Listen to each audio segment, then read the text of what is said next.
Welcome, ladies and gentlemen, from me, Rob Allen, to Stein's International Investment Insight. And I'm absolutely delighted to have with me today Phoebe, who is Head of Sustainable Investing at LGT. I know many of you are keen on ESG investment, but there are quite a few of our clients that don't really understand the detail and why it's so significant. So today we're going to be looking and diving much deeper into investing sustainably. Welcome. Thank you very much. Thanks for having me. It's great to see you. Great to be with you today. Thank you. Phoebe, first of all, would you mind giving me a little bit of an introduction to LGT? I know you're the royal family of Liechtenstein's private investment house, which sounds amazing. Yeah. But could you just give us a little bit of the company first, and then we'll look at sustainability, if that's okay? Yes, absolutely. So LGT is what we like to say is the financial world's best kept secret. It's actually the largest privately owned bank by a single family, based here in Europe.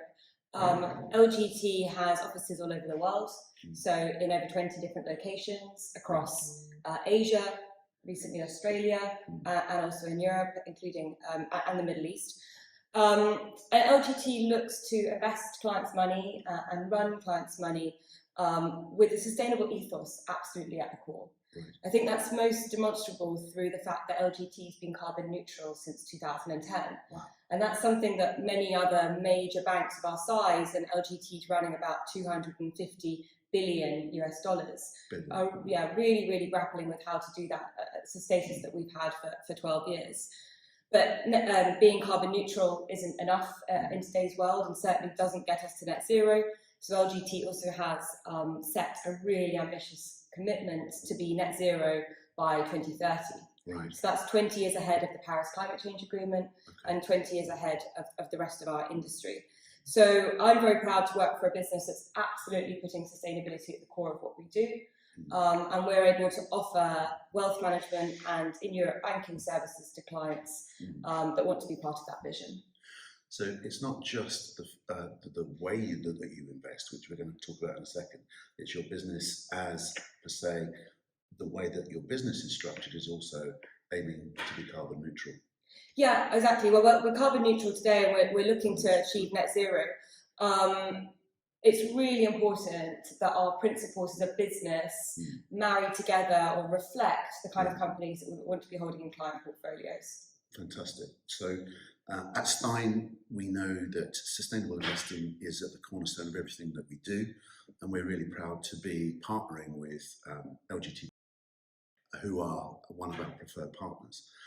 And what I want to do today, if that's okay, is just to try and unpick some of the misunderstandings, if you like, Phoebe, of the world of investing in general, and then the slant onto investing ethically or sustainably, if that's okay. Yeah, of course. So I think the two things that we'd love to explore a little bit more today is two views, if you like.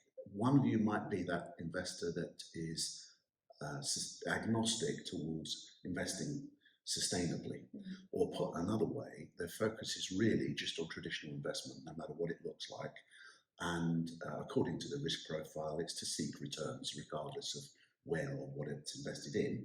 So that's our first model client, if you like. A second model client might be a client that has an interest or a conscience in investing sustainably, but is thinking, at what price? Yeah. What do I have to give up? Am I going to have to take bigger risks, or am I going to have to take a lower return? So that would be great to look at those. Yeah. But to begin with, can we take to bits, just in layman's terms, this word ESG? What does it really mean, so that when clients start seeing it everywhere, they can understand what it means? Yes, I think it's really important to lay out what the different terminology really refers to and what all these different acronyms mean, because some of them are used interchangeably correctly and some of them not so much. So sustainable investing is really the sort of umbrella term which encompasses impact investing, I would say sort of ethical investing, ESG, all of them meaning slightly different things to different people. Fundamentally, what we're trying to do in this style of investing is allocating capital to companies that have higher and better sustainable credentials. Okay. So these are businesses that have looked internally and looked to improve their environmental profile. Okay. It could be something around reducing the amount of wastewater that's part of their manufacturing process. It could be looking at the carbon footprint and deliberately looking to reduce that carbon footprint. Right. It could be looking to source their raw materials from sustainable sources, cleaning up their supply chains. From a social perspective, and that's the S of ESG, factors like health and safety of the workforce, product safety, toxicity of the chemicals used, and G, governance. That's the aspect that most investors will say they've always looked at when you're looking to value a business. And you're thinking about factors like the diversity of the workforce, how independent the board is of the business, how that board's remunerated.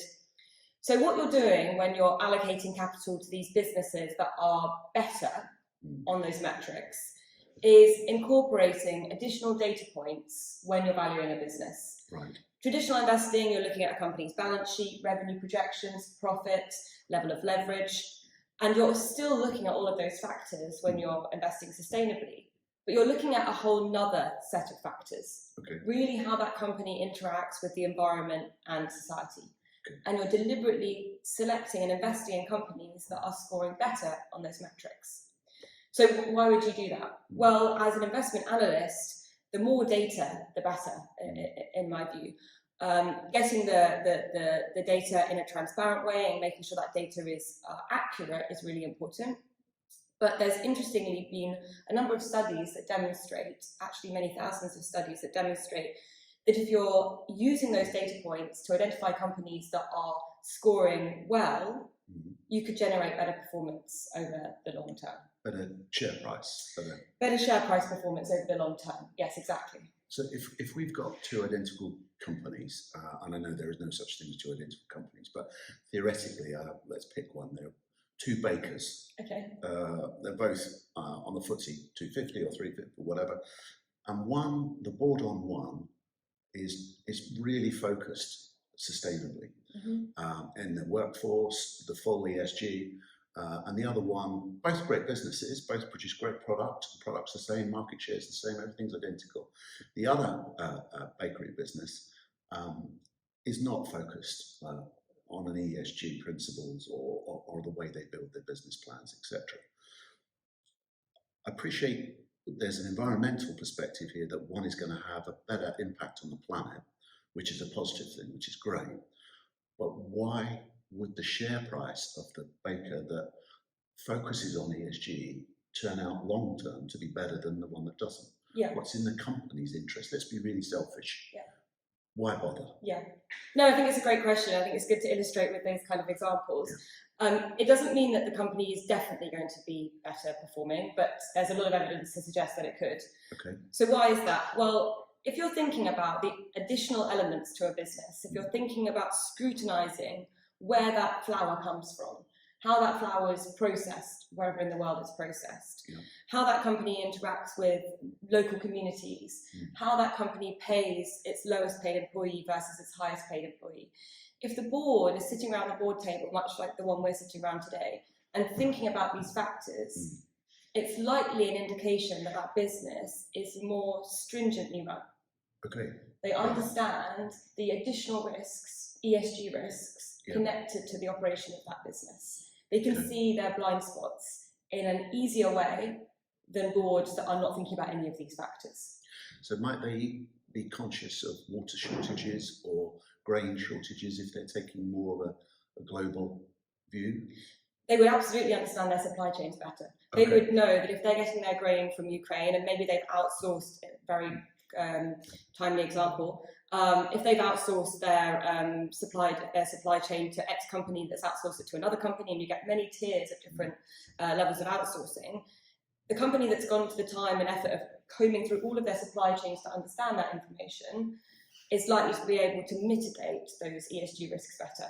So that's one side of the picture, but there's also an ESG opportunity side. Right. Increasingly, customers, consumers are looking to buy the more sustainable bread, the more sustainable donuts. So there's actually potential margin benefits if you can produce that bread in a way that's as cost effective as the standard bread, increasingly consumers are wanting to make those sustainable choices. Right. They want to be buying the bread that's got that sustainable profile versus the non. And they want to be buying the bread from the manufacturer that manufactures it sustainably, not just the product. Exactly. Which, in simplistic terms, hopefully means the share price of baker A rises faster than share price baker B, which means investors or clients get a better return by investing ethically. Yeah, absolutely. So I think it's all about risk mitigation and also ESG opportunity identification. So if you're a board and you're running a board of a company, it's an intelligent business decision to look to the future about what's happening with our planet and how it would affect your business, and that hopefully should drive a reasonable share price, or a share price that's reflective of the fact that perhaps you've taken this longer view. Absolutely, it is all about that longer term view, and I think that's really obvious in the way that our business is run. LGT is a privately owned business, and we would invest for decades, generations, rather than quarterly investment cycles. And I think that businesses that are thinking about these ESG factors are thinking about that, maybe not multi-generational because that's very unusual, but longer term investment cycle, and that ends up with better long-term returns usually for investors. Okay, so again, we're still with this agnostic investor that isn't particularly, doesn't have a sustainable focus, and so that's really interesting. Are there any other things that we've missed for this agnostic client that says actually this is an intelligent business decision to invest with an ethical or an ESG focused view? Is there anything we've missed? Well, there is one thing that I think is coming up the ranks in terms of importance, and that's the focus on regulation, government regulation. Okay. There's a government agenda behind pushing the world to a more sustainable viewpoint, and I think that's been driven by there needs to be major action taken in order to solve some of the issues that we're facing today. And also, increasingly, voters are wanting their government in power to be involved in these issues. So what does that mean for our baker? Well, in the UK, for example, as of the 1st of April, if you're using plastic packaging, it has to be made from 30% recycled content. Otherwise, you have to pay a financial penalty. So if you're the baking firm and they use packaging for their products, if you hadn't been aware of that, or you hadn't been on top of the increased level of recycled plastic in your packaging, you'd be financially at a financial detriment today versus last month. Right. So increasingly governments are part of the drive, and as a business you need to be aware this is now a financial imperative rather than, to your point, just a moral imperative and thinking about the environment from that perspective. Okay, so we're almost flipping it and saying it's almost dangerous to investor returns, perhaps not to at least respect the ESG rating of a business, because it does have, or could have, an effect on the bottom line and the profitability of the business, which would affect shareholders. I think more and more that case can be made. And interestingly, we're talking here in mid-April, that the war in Ukraine started in late February. I think the war has acted as a further catalyst to thinking, if you're not a business that's not thinking about these factors, whether it's energy, whether it's food security, whether it's supply chain disruption, you're a business that is more and more vulnerable to share price falls as a result of ESG risks becoming uncovered. Okay, that's brilliant. That's brilliant. Let's move a little bit to our other investor, the one that would love to invest responsibly or sustainably, but is scared to do so because historically there's a perception that you have to give something up to do this. So if you're going to invest sustainably, it means you're probably going to have a higher risk profile because it will be more volatile and the returns won't be as good, theoretically, or that's a past perception. And in a way, from my memory, many, many years ago, there's some truth to that. The more volatile stocks might have been, wind farms, producers, companies that make blades for wind farms, etc. When tough times hit stock markets, fund managers run for cover. They bought Boots, they bought Vodafone, and they sold wind farms. So a client owning a portfolio of highly sustainable investments might be more volatile. I think I'm a passionate believer that that's not true anymore, But let's hear from you. Yeah. What do you have to give up now? Yeah, well, I think that it's helpful to answer that question to understand a bit about the context of the portfolios we've been running. Yeah. We launched them around 4 years ago now. Yeah. So we have 4 years worth of track record of these sustainable portfolios in such a different range of market environments. We launched the portfolios at the end of 2018, where there was the sense that interest rates were going to shortly rise very quickly, and there's a lot of concern around the risks to growth stocks. We then had a U-turn by the Fed, and in 2019, an extremely strong rally across all equity markets. The sustainable portfolios did very well in that environment versus the standard portfolio. Then we had COVID hit, probably the most unexpected shock for all of us, and also for share prices. And interestingly, in that environment, sustainable portfolios tended to outperform. And I think that at that point, people thought, this is the time, this is the running for cover. Actually, the companies that were thinking about those ESG risks more cognizantly did better from a share price perspective. Okay. And now we're in an environment where interest rates are rising and will continue to rise. We have the war in Ukraine, so again, a difficult picture. It always feels like a difficult picture, macroeconomic picture, and this time is no different. But consistently over those market environments, over the long term, and in many cases the short term, the sustainable portfolios have outperformed. Okay. These companies are already or will continue to be the absolute dominant players in the market. These are not little $1 billion market cap companies. They're major businesses that have got government support, got corporate support, and it's a diversified portfolio. Okay. We're investing in multiple geographies, the US, Asia, and Europe. We're investing across different sectors. We're investing in different size of companies, and also we're using equities and fixed income markets, and to some extent alternatives. Right. So we have the diversification tools available to us that we need to run a portfolio that can manage that volatility. So, I mean, from investors' perspective, LGT run sustainable models versus, I don't know, traditional models. So we can compare like for like. Yes, exactly. Yes. Okay, excellent. And have you got any household names in the sustainable portfolios that the clients might know, that might be aware of, to give them the size of company, for example? Any names in there that you can mention? Yes, absolutely. So we invest in funds predominantly, but obviously on a look-through basis, you can look at the underlying companies. And yes, there are investments in areas like the energy transition and, like you're saying, renewable energy and solar and wind. There's investment in healthcare businesses, education businesses, but there's also investment in blue chip stocks that you would know. Okay. So companies like Microsoft has a very strong sustainability profile. Right. Producing computer hardware and software, one of the largest companies in the world, but actually has really looked at itself internally and looked to mitigate the environmental risks of its operations. It's actually committed to going all the way back to the birth of Microsoft in 1975 and extracting all carbon emissions the company's ever produced from the atmosphere. It's very impressive. From a social perspective, they give away millions and millions of products in terms of hardware and software every year to parts of the world that otherwise couldn't afford it. So a company that's got extremely strong financial credentials, high recurring cash flows, the bigger just keep getting bigger in that space, but has a good sustainability profile. Another company would be a company like Unilever. If you don't know Unilever, you definitely know some of the products they produce. Everything from washing powder, nappies. I was going to say Ben & Jerry's ice cream, Dove soap.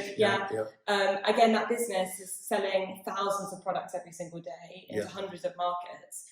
And it's really focused on minimising the environmental damage that it does through its supply chain and through its production. Because its products are, they're at the front end, aren't they? Of potentially polluting, etc.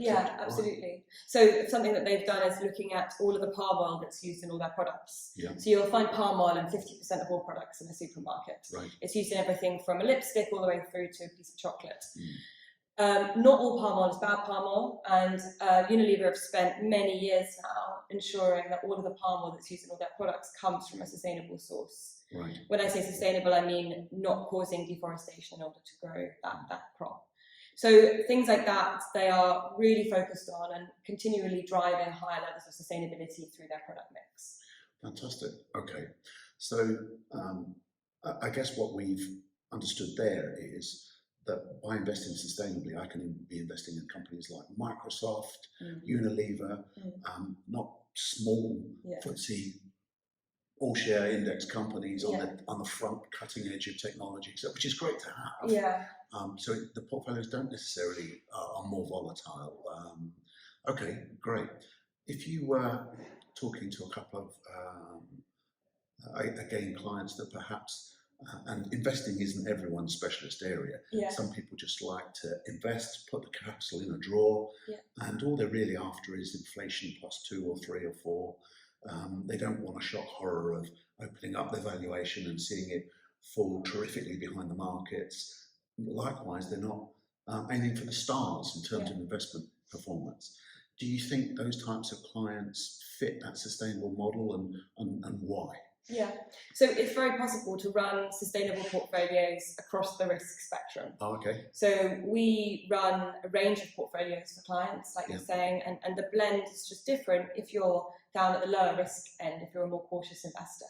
So you'd be holding more fixed income, so more bonds, more alternative assets, and a little bit less equity.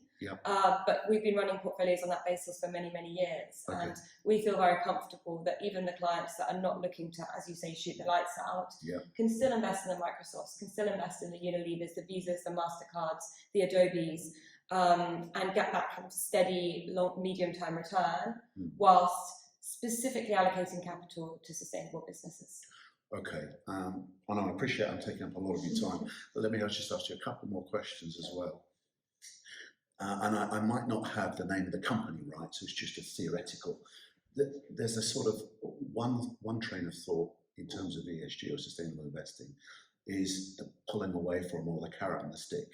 So there might be a company, let's say like BP, where if we can try and get them to transition, then that's great for the planet, and it's great for our world, and we all want a greener, more sustainable world. So is there how do you feel about deploying clients' funds into companies that don't yet have a double or a AAA rated ESG score, but yet we can see they're moving in the right direction?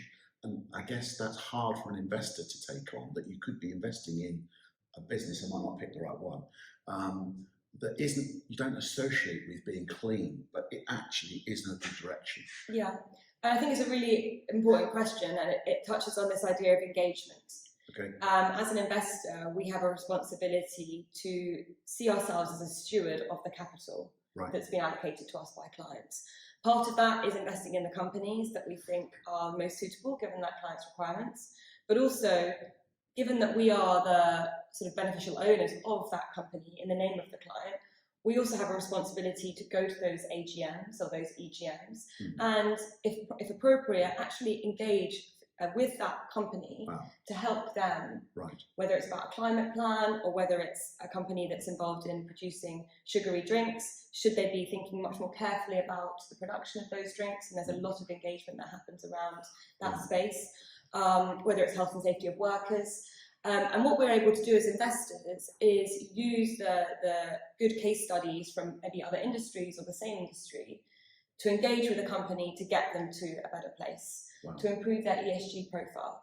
And that is something that we do across our client investments. It happens in sustainable portfolios, and it also happens in more standard portfolios. Because you have that responsibility, you have that number of shares that you hold, and we're a very large business, so we have the ability to do that in a much more meaningful way than an individual client would do. And it means you can really affect change in the short term. So clients' money can really have a dramatic impact on sustainability, the planet, our targets, by just simply moving your pension fund, or for example, to LGT sustainable models. It can have a major impact. Yeah, I mean, I like to think of it as your financial vote. So you vote for the party that you want to come into power in maybe your local area or at a national level. With your investments, you're using that money to vote for the companies which are presenting the future that you want to live in or you want to leave behind. And lastly, I watched one of your videos, and it was great, and it was talking about the power of people's money, in that it was something like people's money out there is 10 times the size of the GDP of America or something. Yeah. And it's great for clients to understand that actually client money or free market capital that's out there, it has more power than many countries. And that's basically the last thing I wanted to ask you, Yeah. just to embellish that a little bit, how positive a thing for the planet our capital could be, and how powerful it is, if you don't mind finishing up on that, if that's okay. No, absolutely. And it's, I think the point is that financial markets have to play a part in this. Okay. There's only so much that philanthropists, even the biggest philanthropists today, can do. Yeah. There's certainly only so much governments can do. And the stat you just mentioned there is the 200 trillion US dollars that are today in liquid equity and bond markets, Yes. which is 10 times the size of the world's biggest economy, the US economy. Wow. So that demonstrates the financial firepower in the hands of asset managers like LGT, Yep. and asset owners like your clients. Mm. And if we reroute capital flows towards some of those companies that are looking to solve some of these issues, Yeah. we have some chance of fixing some of the problems. Absolutely brilliant. Thank you, Phoebe. That is Pleasure. brilliant. Thank you, ladies and gentlemen. I hope you've enjoyed it. Thank you very much. Look forward to seeing you soon.